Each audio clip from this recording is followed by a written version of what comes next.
السلام علیکم ورحمۃ اللہ وبرکاتہ۔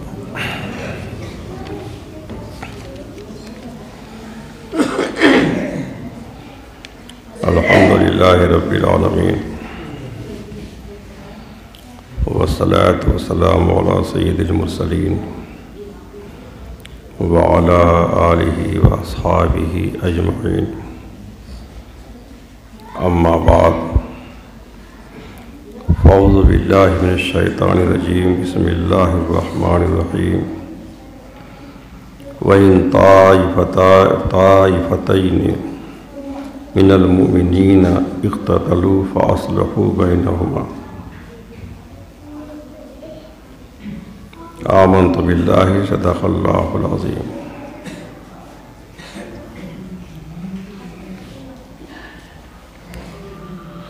انتہائی عقیدت و محبت کے ساتھ بارگاہ رسالت میں درود و سلام کا ہدیہ پیش کریں۔ اللہم صلی علی سیدنا مولانا محمد معدن الجود والکرم وآلہ وبارک وسلم، صلاۃ و سلام علیک یا رسول اللہ صلی اللہ تعالی علیہ وسلم۔ حضرات، آج کل اخلاقیات پر بیان چل رہا ہے۔ جھوٹ، چغلی، غیبت کی تباہکاریاں بیان ہوئیں اور بہتان کا بیان بھی تفصیل سے ہوا۔ آج اصلاح کے موضوع پر بیان ہوگا کہ جب دو مومنوں میں اختلاف ہو، دو مومنوں میں جھگڑا ہو، دو مسلمانوں کے درمیان عداوت و دشمنی ہو، تو تیسرے کا کام یہ ہے کہ ان دونوں میں صلح کرا دے، ان دونوں کو ملا دے، دونوں میں اتفاق و اتحاد پیدا کرے۔ سورہ حجرات کی آیت نمبر 9 کا ابتدائی حصہ ہے وَإِن طَائِفَتَانِ مِنَ الْمُؤْمِنِينَ اقْتَتَلُوا فَأَصْلِحُوا بَيْنَهُمَا۔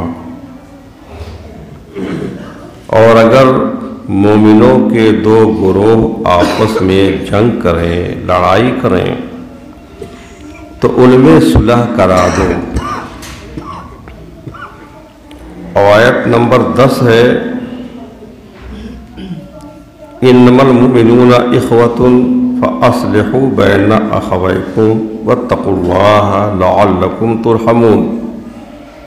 بے شک سب مومن آپس میں بھائی بھائی ہیں، تو اپنے بھائیوں میں صلح کراؤ اور اللہ سے ڈرتے رہو تاکہ تم پر رحم کیا جائے۔ یہ دونوں آیتوں کا ترجمہ ہوا۔ نبی کریم صلی اللہ علیہ وسلم کے مبارک عہد میں بھی اختلاف ہوا ہے، اور حضور کے بعد بھی مسلمانوں کے دو گروہوں میں جنگ ہوئی، لڑائی ہوئی، اختلافات پیدا ہوئے۔ ہاں، جنگ اور لڑائی کرنے سے کوئی کافر نہیں ہو جاتا، یہ گناہ ہے اگر ناحق ہے تو ان دونوں فریقوں میں سے ایک حق پر تھا۔ جب بھی جنگ ہوتی تھی دو مسلمان گروہوں کے درمیان تو ایک حق پر ہوتا تھا، دوسرا باطل پر۔ اس کے باوجود دونوں فریقوں کو مسلمان ہی قرار دیا گیا اور ان کے درمیان صلح کرائی گئی یا صلح کرانے کی کوشش کی گئی۔ اب یہ حکم عام ہے، دو جماعتوں میں اختلاف پیدا ہو جائے، دو گروہوں میں اختلاف پیدا ہو جائے، دو خاندانوں میں اختلاف پیدا ہو جائے، دو شخصوں میں اختلاف پیدا ہو جائے، تو جو اس کا اہل ہو وہ صلح کرائے، صلح کرانے کی کوشش کرے۔ پہلے اس آیت کا شان نزول ہم بتا دیں آپ کو، کب یہ نازل ہوئی، کس موقع پر نازل ہوئی۔ متفق علیہ حدیث ہے، بخاری شریف اور مسلم شریف دونوں میں ہے۔ سیدنا حضرت انس رضی اللہ تعالی عنہ سے روایت ہے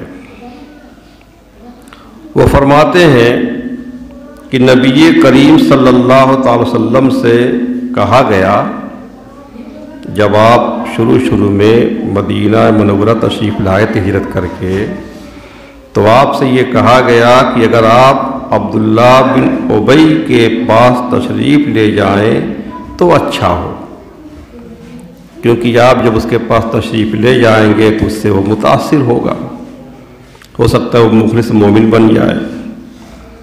یہ آپ کو مشورہ دیا گیا، آپ سے کہا گیا۔ تو ہمارے حضور صلی اللہ علیہ وسلم دراز گوشت پر سوار ہوئے۔ حمار کا لفظ، حمار کے معنی گدھا ہوتا ہے، اور ادب کے لیے اس کا ترجمہ کرتے ہیں دراز گوشت، معنی لمبے کان والا، اس کے کان لمبے لمبے ہوتے ہیں۔ تو یہ بار بار کہنا ہے کہ حضور گدھے پہ سوار ہوئے، گدھے پہ سوار ہوئے، اچھا نہیں لگتا، اس لیے ترجمہ کر دیتے ہیں کہ دراز گوشت پر سوار ہوئے، گدھے پر، اور اس کے پاس آپ تشریف لے گئے، اور کچھ مسلمان بھی آپ کے ساتھ گئے۔ وہ بنجر زمین تھی۔ جب نبی کریم صلی اللہ علیہ وسلم اس کے پاس پہنچے تو اس نے کہا کہ مجھ سے دور رہو، تمہاری سواری کی بدبو مجھے ایذا پہنچا رہی ہے، تمہارے سواری سے بدبو آ رہی ہے، اس سے مجھے تکلیف ہو رہی ہے۔ اور ایک روایت میں یہ ہے کہ ہمارے حضور کے اس گدھے نے وہاں پیشاب کر دیا، اس پر اس نے کہا کہ دور ہو جاؤ، کیونکہ تمہارے گدھے کی اس بدبو سے مجھے پریشانی ہو رہی ہے۔ آپ کے ساتھ جو انصاری مسلمان تھے ان میں سے ایک نے کہا، بعض روایتوں میں ایک عبداللہ بن رواحہ تھے، انہوں نے کہا اللہ کی قسم، یعنی جیسے اس نے یہ بات کہی کہ آپ کے گدھے سے، آپ کی سواری سے جو بدبو نکل رہی ہے اس سے مجھے تکلیف پہنچتی ہے، تو صحابہ کرام کا ایمان آپ جوش میں آگے، صحابہ کرام جو ساتھ میں تھے، ایک صاحب نے کہا اللہ کی قسم رسول اللہ صلی اللہ علیہ وسلم کی سواری، حضور کا گدھا اگر پیشاب کر دے تو حضور کے گدھے کا پیشاب جو ہے نا وہ تمہارے مشک سے زیادہ خوشبودار ہے۔ حضور کے گدھے اور سواری کا پیشاب، اس پیشاب کی بو جو ہے تم سے اچھی ہے، تمہارے مشک سے اچھی ہے، بہتر ہے۔ حضور اقدس صلی اللہ علیہ وسلم وہاں سے چلے گئے۔ عبداللہ بن ابی کی قوم کا ایک شخص یہ سن کر غصے میں آ گیا اور اس انصاری کو گالی دی۔ پھر دونوں طرف سے دونوں فریق جو ہے غصے میں آ گئے، ان کے آدمی بھی، اور وہ ایک دوسرے کو ڈنڈوں سے، ہاتھوں سے، جوتوں سے مارنے لگے، مار پیٹ ہو گئی، بات بہت بڑھ گئی۔ حضور صلی اللہ علیہ وسلم نے جب سنا تو واپس تشریف لائے اور ان میں آپ نے صلح کرائی۔ تو حضرت انس کہتے ہیں کہ اس معاملے میں یہ آیت نازل ہوئی۔ اور ایک حدیث اور ہے متفق علیہ، وہ بھی ہے بخاری و مسلم کی، سہل بن سعد رضی اللہ تعالیٰ عنہ بیان کرتے ہیں کہ اہل قباء آپس میں لڑ پڑے۔ قباء جہاں سرکار پہلے تشریف لائے تھے ہجرت کر کے، پھر وہاں سے مدینے میں تشریف لائے، اب تو قباء تک مدینے کی آبادی پہنچ چکی ہے۔ تو قباء والے آپس میں لڑ پڑے، سب مسلمان تھے، یہاں تک کہ انہوں نے ایک دوسرے پر پتھراؤ کیا۔ حضور اقدس سید عالم صلی اللہ علیہ وسلم تک یہ خبر پہنچی تو آپ نے فرمایا چلو ہم ان کے درمیان صلح کرا دیں۔ تو احادیث کریمہ میں یہ تو آیتیں ہوئی تبرک کے طور پر، ہم نے ان کی تلاوت کر دی، ان کا ترجمہ اور شرح نزول بیان کر دیا۔ احادیث مبارکہ میں صلح کرانے کے بے شمار فضائل بیان ہوئے۔ ایک حدیث آپ سنیں، الترغیب والترہیب میں ہے، حضرت انس رضی اللہ تعالیٰ عنہ سے روایت ہے کہ حضور اقدس رحمت عالم صلی اللہ علیہ وسلم نے ارشاد فرمایا، جو شخص لوگوں کے درمیان صلح کرائے گا اللہ تعالیٰ اس کا معاملہ درست فرمائے گا۔ جو لوگوں کے درمیان صلح کرائے گا، جن لوگوں میں اختلاف ہو، دوری ہو، کچھ نفرت اور عداوت پیدا ہو گئی ہو، تو جو صلح کرائے گا اللہ تعالیٰ اس کا معاملہ درست فرمائے گا اور اسے ہر کلمہ بولنے پر ایک غلام آزاد کرنے کا ثواب عطا فرمائے گا۔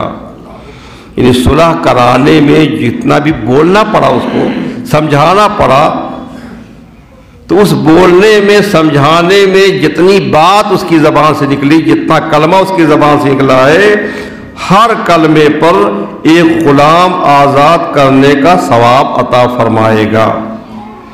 اور جب وہ لوٹے گا تو اپنے پچھلے گناہوں سے مغفرت پا کر لوٹے گا، اس کے گزشتہ گناہ اللہ تعالیٰ معاف کر چکا ہوگا۔ اتنی فضیلتیں ہیں صلح کرانے کی۔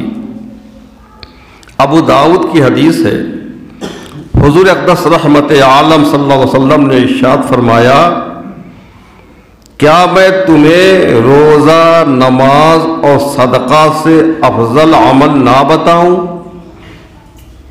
نماز بہت بہترین عمل ہے، روزہ بھی اچھا عمل ہے، صدقہ خیرات تو بہت بہترین عمل، لیکن فرمایا کہ کیا میں تمہیں ایسا عمل نہ بتاؤں جو روزے سے بھی افضل ہے، نماز سے بھی افضل ہے، صدقہ سے بھی افضل ہے۔ ایسے موقع پہ نفل نماز روزے مراد ہوتے ہیں، فرض نہیں۔ فرض نماز روزوں کی تو اہمیت بہت زیادہ ہے، تو کیا ایسا عمل نہ بتاؤں جو روزہ، نماز اور صدقہ سے افضل ہے؟ صحابہ کرام نے عرض کیا، ہاں یا رسول اللہ، ضرور بتائیے آپ۔ فرمایا، وہ عمل آپس میں روٹھنے والوں میں صلح کرا دینا ہے۔ جو لوگ آپس میں دوسرے سے روٹھ گئے ہیں، دوری پیدا ہو گئی ہے، جن میں دشمنی ہو گئی ہے، ان میں صلح کرا دینا، یہ ایسا عمل ہے جو نفلی روزے سے بھی افضل ہے، نفلی نماز سے بھی افضل ہے، نفلی صدقات و خیرات سے بھی افضل ہے، کیونکہ روٹھنے والوں میں جو فساد ہوتا ہے وہ خیر کو کاٹ دیتا ہے۔ تو پیارے بھائیوں، ان آیتوں اور حدیثوں سے صلح کرانے کی اہمیت اور اس کے فضائل و برکات معلوم ہوئے۔ لہذا جب کبھی دو مسلمانوں میں اختلاف ہو، ناراضگی ہو، دوری پیدا ہو جائے، تو جس کا کچھ اثر ہو دونوں پر، وہ کوشش کرے جائے دونوں میں صلح کرائے، اور صلح کرا کر کے یہ فضائل و برکات حاصل کریں۔ اس میں فَأَصْلِحُوا امر کا صیغہ ہے، صلح کرا دو۔ اس سے معلوم ہوتا ہے کہ صلح کرانا ضروری ہے، جس کا اختیار ہے وہ صلح کرائے۔ اور اب تو الٹا اس کا ہو رہا ہے، دو آدمی لڑتے، تیسرا تماشا دیکھتا ہے، اس کو اچھا لگتا ہے، اچھا ہوا دونوں میں خلاف ہے، دونوں لڑ رہے ہیں، بہت بری بات ہے، یہ تماشا نہ دیکھیں، صلح کرانے کی کوشش کریں۔ اور صلح کرانے میں دیکھیے کبھی کبھی آدمی ایک طرفہ بول جاتا ہے، یا کسی ایک کی حمایت کر دیتا ہے، یا کسی ایک سے مرعوب ہو جاتا ہے۔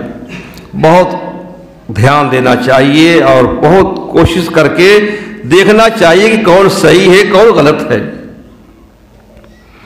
مسلم شریف کی ایک حدیث ہے، حضرت ابو ہریرہ رضی اللہ تعالی عنہ سے مروی ہے کہ رسول اللہ صلی اللہ علیہ وسلم نے ارشاد فرمایا، ایک وقت دو عورتیں تھیں، کہیں دونوں عورتیں سفر میں تھیں، دونوں حاملہ تھیں، اتفاق سے دونوں کے بچہ پیدا ہوا، تو دونوں کے بچے ان کے پاس تھے۔ اور یہ بچہ ایک دن کا ہو، 2 دن کا ہو، پہچاننا مشکل ہو جاتا ہے۔ اب ایک بھیڑیا آیا، دونوں بچے ساتھ ہی میں تھے، ایک بھیڑیا آیا، ایک بچے کو اٹھا لے گیا۔ اب ایک عورت نے دوسری کو کہا کہ بھیڑیا تمہارا بچہ لے گیا ہے، دوسری کہنے لگی کہ تمہارے بچے کو لے گیا ہے۔ اب ان دونوں عورتوں میں جھگڑا ہو گیا کہ یہ بچہ کس کا ہے اور کس کے بچے کو بھیڑیا لے گیا۔ اب ان دونوں کے درمیان جھگڑے نے طول پکڑا،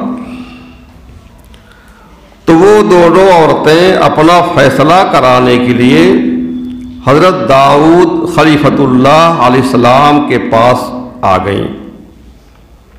حضرت داؤد علیہ السلام یہ پیغمبر بھی ہیں، بادشاہ بھی ہیں۔ ان سے پہلے پیغمبری الگ تھی، نبوت الگ تھی، اور بادشاہت الگ ہوتی تھی۔ بادشاہ کوئی ہوتا تھا، نبی کوئی ہوتا تھا، لیکن جب حضرت داؤد نے جالوت کو قتل کیا، قتل داؤد و جالوت قرآن شریف میں ہے، اور طالوت بادشاہ تھے، انہوں نے اپنی بیٹی کی شادی ان کے ساتھ کر دی، تو ان کے انتقال کے بعد حضرت داؤد علیہ السلام بادشاہ ہو گئے۔ اب یہ داؤد علیہ السلام نبی بھی ہیں اور بادشاہ بھی ہیں۔ تو دونوں عورتیں حضرت داؤد علیہ السلام کے پاس آئیں، انہی کو خلیفۃ اللہ کہا جاتا ہے، ان کے ماننے والوں کا کلمہ ہے لا الہ الا اللہ داؤد خلیفۃ اللہ۔ اب ان کے پاس آ گئیں تو آنے کے بعد جو ہے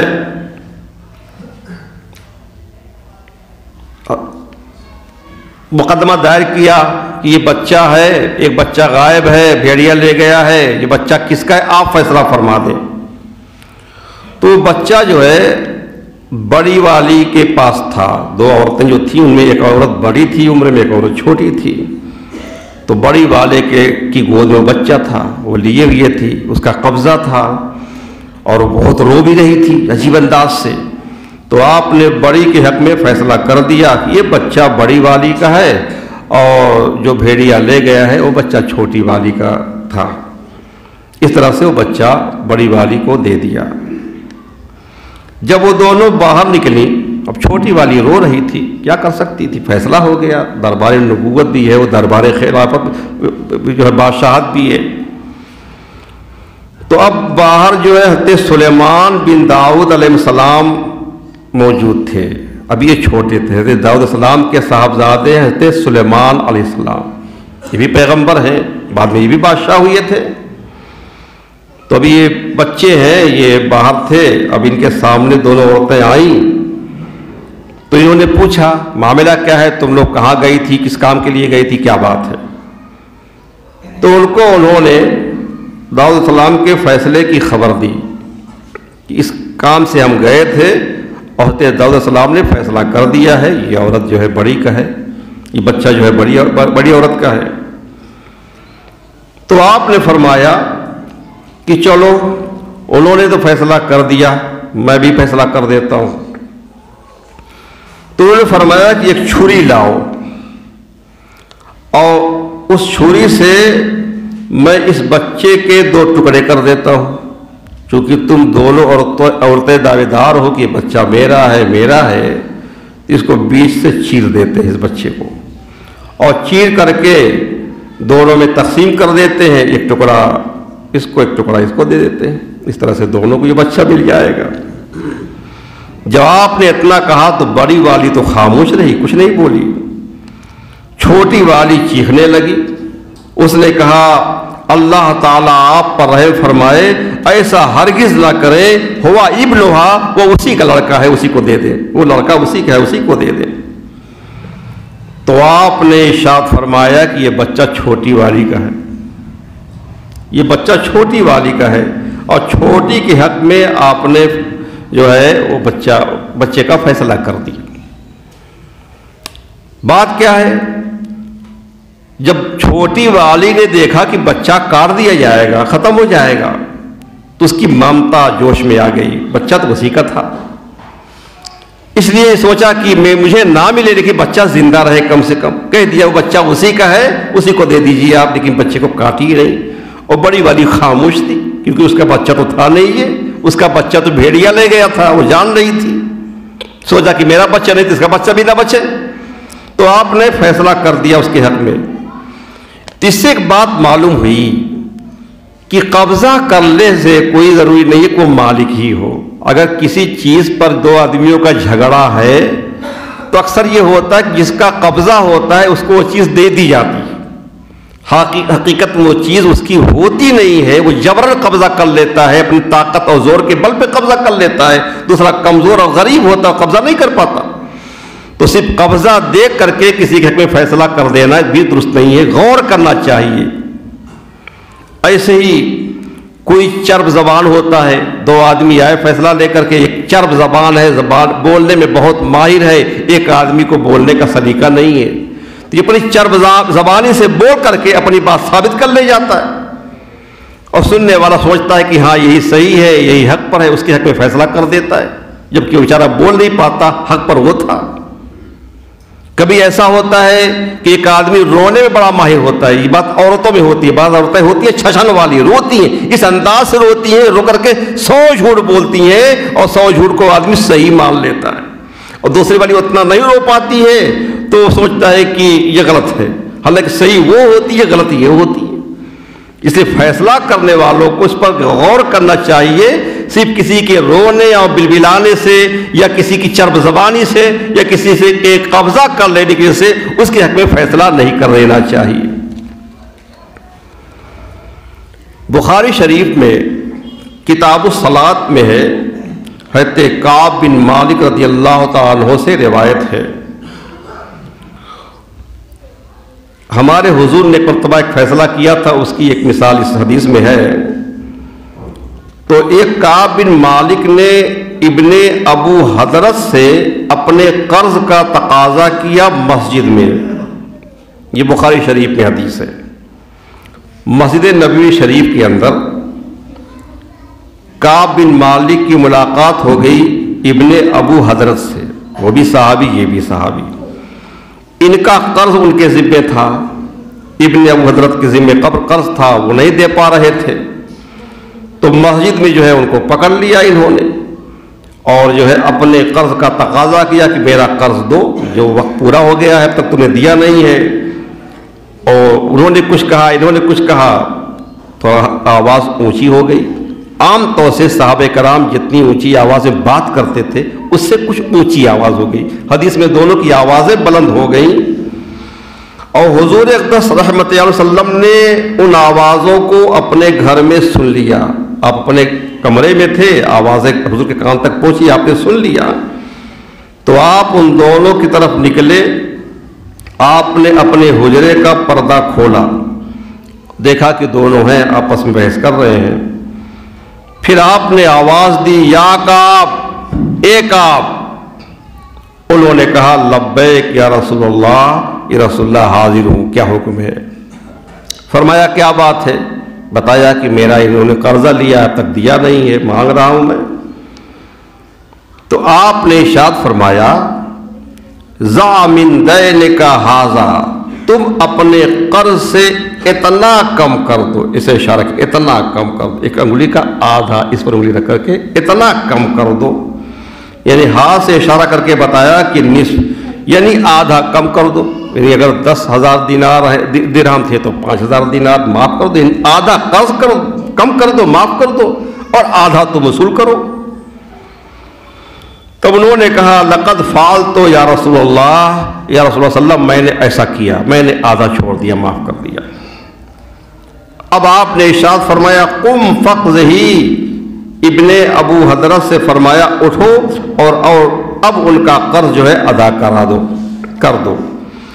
اب اس میں ایک طریقہ یہ بھی بتا دیا گیا، دو آدمی میں اگر مال کا اختلاف ہے، ایک نے کسی کا لے لیا ہے، نہیں دے پا رہا ہے، غریب ہے، مجبور ہے، اور تیسرا آدمی کا صاحب ثروت ہے، تو وہ اپنا دے کر کے معاف جو ہے صلح کرا دے، اور نہیں تو کم سے کم مشورہ دے دے، اس کو سمجھا بجھا دے کہ تم معاف کر دو، یا نہیں معاف کر رہا ہے، زیادہ ہے تو کہے کہ بھئی اتنا کچھ کم کر دے، آدھا کم کر دے، اتنا کم کر دے، کسی طرح سے دونوں میں صلح کرانے کی کوشش کرنی چاہیے۔ صلح کی ایک مثال ہم بیان کریں، وقت زیادہ ہو جائے گا، کیا اس کو بیان کریں گے تو لمبا ہو جائے گا، یہ بہت لمبا ہو جائے گا، اس کو چھوڑ دیتے ہیں۔ بہرحال اب اس میں آیت کریمہ جو 10ویں ہے اس میں یہی، ایک سب مومن آپس میں بھائی ہیں تو اپنے بھائیوں میں صلح کرا دو۔ بخاری اور مسلم دونوں کی متفق علیہ حدیث ہے، عبداللہ بن عمر رضی اللہ عنہما سے روایت ہے کہ رسول اللہ صلی اللہ علیہ وسلم نے ارشاد فرمایا مسلمان کا بھائی ہے، وہ اس پر ظلم نہ کرے، کوئی مسلمان کبھی کسی مسلمان پر زیادتی نہ کرے، نہ اس کو رسوا کرے، جو شخص اپنے بھائی کی ضرورت پوری کرنے میں مشغول رہتا ہے اللہ اس کی ضرورت پوری کرتا ہے۔ اگر ایک مسلمان دوسرے مسلمان کی کوئی حاجت پوری کرتا ہے، کوئی ضرورت پوری کرتا ہے، اس کی کوئی مدد کرتا ہے تو اللہ تعالیٰ اس کی ضرورت پوری کرتا ہے۔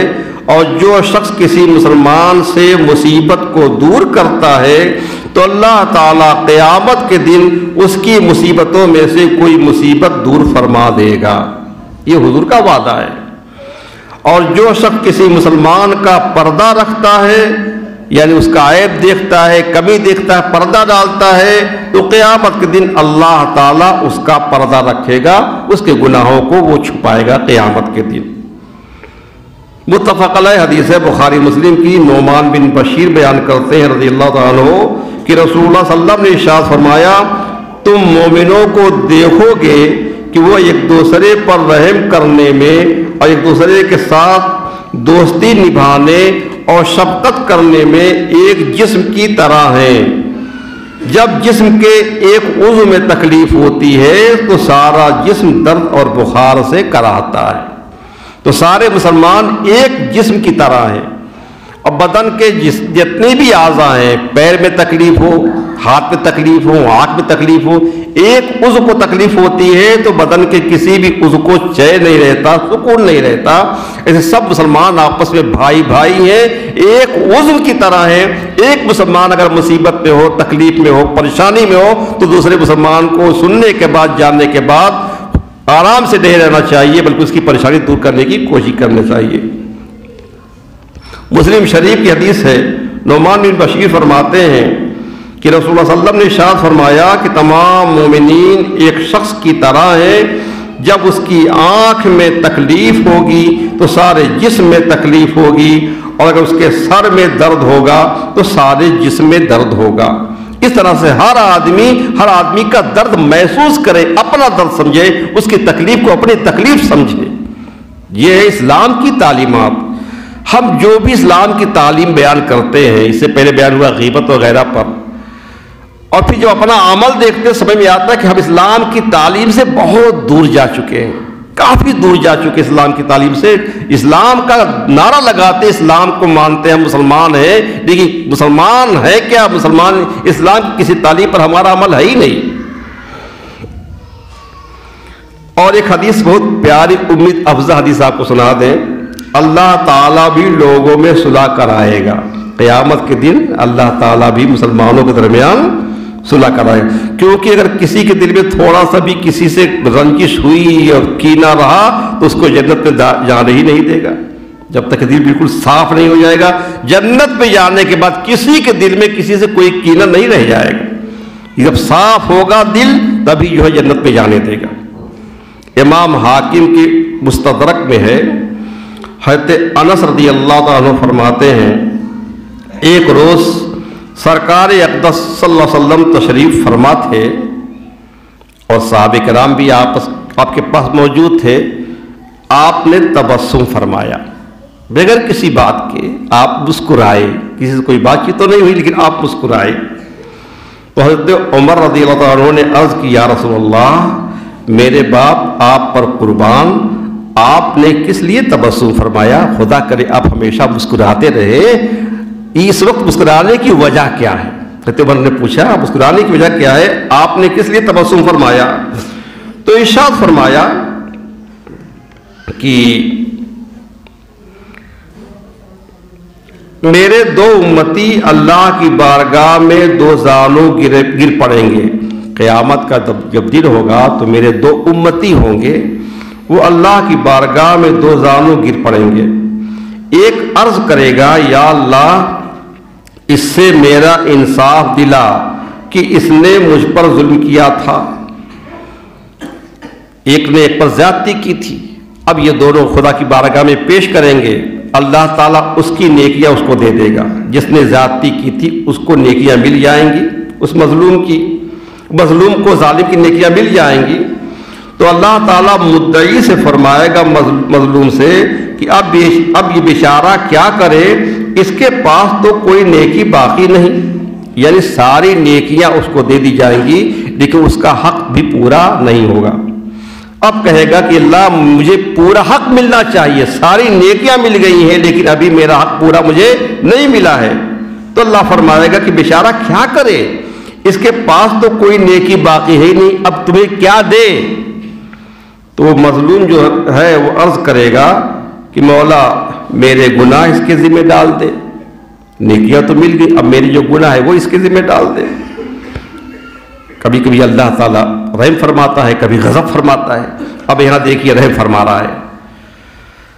جب وہ بندہ یہ عرض کرے گا کہ اللہ میرے گناہ اس کے ذمہ ڈال دے، اتنا بیان کر کے ارشاد فرما کر ہمارے حضور صلی اللہ علیہ وسلم رو پڑے، رونے لگے. آپ فرمایا وہ دن بہت عظیم دن ہوگا، کیونکہ اس دن ہر ایک اس بات کا ضرورت مند ہوگا کہ اس کا بوجھ ہلکا ہو. تو اللہ تعالیٰ مدعی سے فرمائے گا، جب وہ نہیں مان رہا ہے تو اللہ تعالیٰ فرمائے گا کہ تیرے سامنے کیا ہے، دیکھ تیرے سامنے کیا ہے. اب وہ میدان محشر میں ہے لیکن جنت کا ایک شہر اس کے سامنے کر دیا جائے گا. فرمائے گا دیکھ وہ تیرے سامنے کیا ہے. اب وہ دیکھے گا تو عرض کرے گا اے مولا، اے پروردگار، میں اپنے سامنے سونے کا بڑا شہر دیکھ رہا ہوں اور اس شہر میں بڑے بڑے محلات دیکھ رہا ہوں جو موتیوں سے آراستہ ہیں. اب پوچھے گا مولا یہ شہر اور یہ عمدہ محلات کس پیغمبر کے ہیں؟ سوچا کسی پیغمبر ہی کے ہوں گے، کسی عام آدمی کے تو نہیں ہوں گے. کس پیغمبر کے ہیں؟ فرمائے گا نہیں، کسی پیغمبر کے لیے نہیں ہے. تب کہے گا مولا تب کسی صدیق کے لیے ہوں گے. کس صدیق کے ہیں؟ کہے گا نہیں، کسی صدیق کے لیے بھی نہیں ہے. تو کہے گا مولا کسی شہید کے لیے ہوں گے. کس شہید کے لیے ہے؟ فرمائے گا کہ شہید کے لیے بھی نہیں ہے. تو کہے گا مولا تب کس کے لیے ہے؟ نہ نبی کے لیے، نہ صدیق کے لیے، نہ شہید کے لیے، کس کے لیے؟ تو فرمائے گا یہ اس کے لیے ہے جو ان کی قیمت ادا کرے. جو قیمت دے دے وہ یہ پورا شہر لے لے. ایک محل کی بات نہیں ہے، پورا شہر لے لے. یہ بنداز کرے گا مولا ان کی قیمت کون ادا کر سکتا ہے؟ کوئی تو ان کی قیمت ادا ہی نہیں کر سکتا. تو اللہ تعالیٰ فرمائے گا تو ادا کر سکتا ہے، ان کی قیمت تو ادا کر سکتا ہے. عرض کرے گا مولا کس طرح؟ فرمائے گا اس طرح کہ اپنے اس مسلمان بھائی کے حقوق کو تم معاف کر دے. معاف کرنا یہی اس محل کی قیمت ہے.